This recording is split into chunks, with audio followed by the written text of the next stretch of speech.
Hello lovelies, my name is Eric and welcome to my YouTube channel. In this video I want to pose the question, is witchcraft rural or urban? I sort of came to this question because I recently went on a trip to central Victoria, which was a lot of fun, and the pagan community there was so welcoming and warm and intelligent, and I just had an absolute ball. But I sort of came away with this real contrast to what I've experienced here in Brisbane. Not only in the way that the community sort of was based around this really rural area, or seemingly, I was surprised by how many people there were in attendance in these sort of rural spaces. Whereas here, I think that a lot of the sort of witchcraft activity is very much centered around the heart of the city.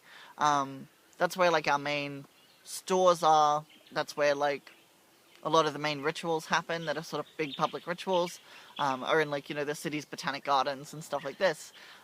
So witchcraft here to me is very much very tied into the city and the life of the city.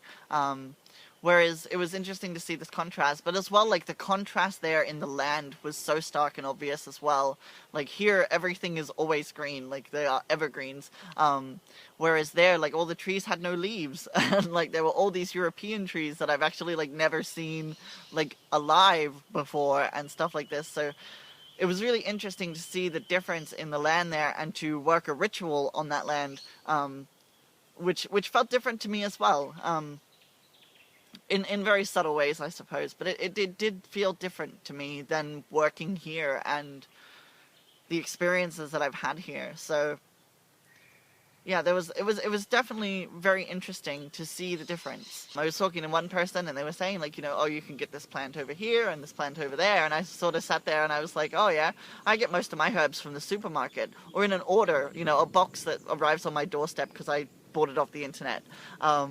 It's just such a different experience, the way that they interacted with their craft and how that affected the way that they interacted with the space that they were in.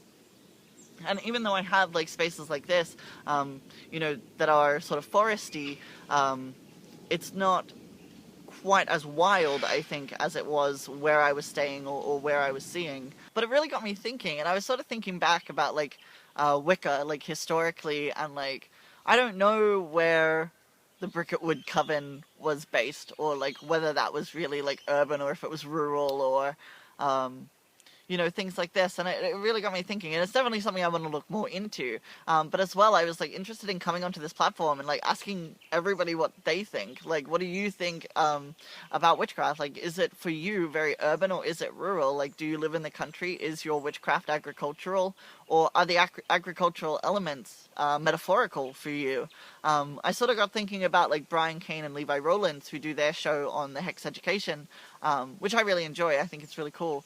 And for them, they are very sort of in the city kind of thing in New Orleans. So it their witchcraft is very suburban, and it's just interesting to see that contrast there, because I feel here in Queensland, witchcraft is very much centered around the city, and it's very much in homes and people's backyards and public parks. That's where sort of the magic is happening.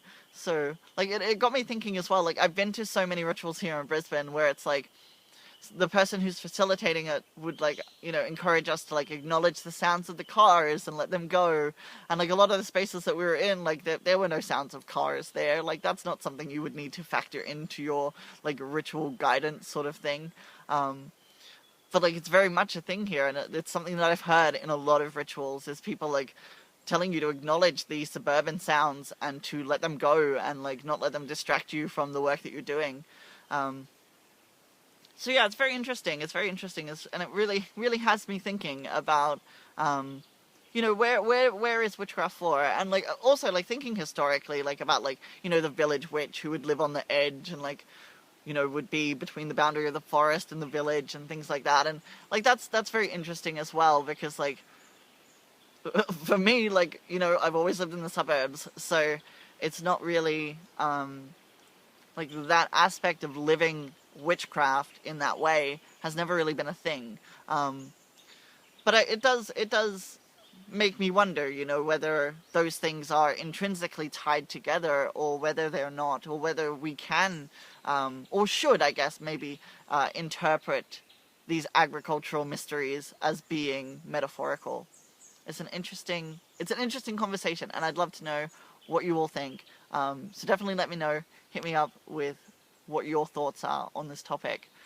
Anyway, I guess this will be a bit of a short one. I have to hike back to my car now, so I will love and leave you guys. I hope this has been entertaining or somewhat informative, as always, and I hope that you guys are well. Mwah. Bye.